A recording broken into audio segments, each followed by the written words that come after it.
یعنی کہ یہ بھی نون ہے اور یہ بھی نون ہے، اور یہاں پر نون کے ساتھ الف آ رہا ہے اور یہاں پر نون کے ساتھ الف نہیں ہے، تو یہاں پر کیونکہ نون کے ساتھ الف آ رہا ہے تو اس کو ہم نے لمبا کر کے پڑھنا ہے، کیونکہ یہ الف مدہ ہے، زبر کو لمبا کریں گے الف کے بعد نکلے گی، تو یہ زبر کو لمبا کرنے سے الف کے بعد نکلتی ہے، یا اس طرح کہہ لیں کہ الف سے پہلے زبر ہوتی ہے، کیونکہ حروف مدہ کی پہچان میں ہم نے یہی پڑھا کہ الف سے پہلے زبر ہوتی ہے، تو وہ الف مدہ ہوتا ہے، تو اس کو ہم نے لمبا کرنا ہے۔ انا، کیسے پڑھنا ہے اس کو؟ لمبا کر کے، انا انا، اور اس لفظ کو ہم نے لمبا نہیں کرنا، اس کو ہم نے پڑھنا ہے ان ان ان، تو یہ لمبا نہیں ہو رہا، ان ان ان، اور یہ لمبا ہو رہا ہے، انا انا انا۔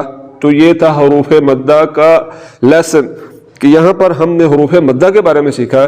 اس ویڈیو کے ذریعے، اس لیسن کے ذریعے جس چیز کے بارے میں ہمیں پتہ چلا وہ یہی ہے کہ حروف مدہ کتنے ہیں، کون کون سے ہیں، ان کی پہچان کیا ہے، یہ تمام چیزیں میں نے آپ کو بتائی۔ اور اس کے ساتھ ساتھ جو اس ویڈیو کے ذریعے ہمیں پتہ چلا وہ یہ ہے کہ زبر کو لمبا کرنے سے الف کی آواز نکلتی ہے، زیر کو لمبا کرنے سے یا کی آواز نکلتی ہے، اور پیش کو لمبا کرنے سے واو کی آواز پیدا ہوتی ہے۔ تو یہ تھا آج کا لیسن نمبر 6، جس میں ہم نے حروف مدہ کے بارے میں سیکھا اور سکون یا جزم کے بارے میں ہم نے سیکھا۔ تو یقیناً اس ویڈیو کے ذریعے آپ نے کچھ نہ کچھ ضرور سیکھا ہوگا۔ اگر آپ نے اس ویڈیو کے ذریعے کچھ سیکھا ہے تو پھر اس ویڈیو کو لائک کریں، چینل کو سبسکرائب کریں، اور صدقہ جاریہ سمجھ کر اس ویڈیو کو زیادہ سے زیادہ لوگوں تک شیئر کریں تاکہ لوگ اس ویڈیو کے ذریعے استفادہ حاصل کر سکیں۔ آخر میں اس دعا کے ساتھ آپ سے اجازت چاہتا ہوں، اللہ پاک ہم سب کو صحیح طریقے سے قرآن مجید فرقان حمید کی تلاوت کرنے، اس کا ادب و احترام کرنے اور اس کے حکامات پر عمل کرنے کی توفیق عطا فرمائے۔ دعاؤں میں یاد رکھیے گا۔ اللہ حافظ۔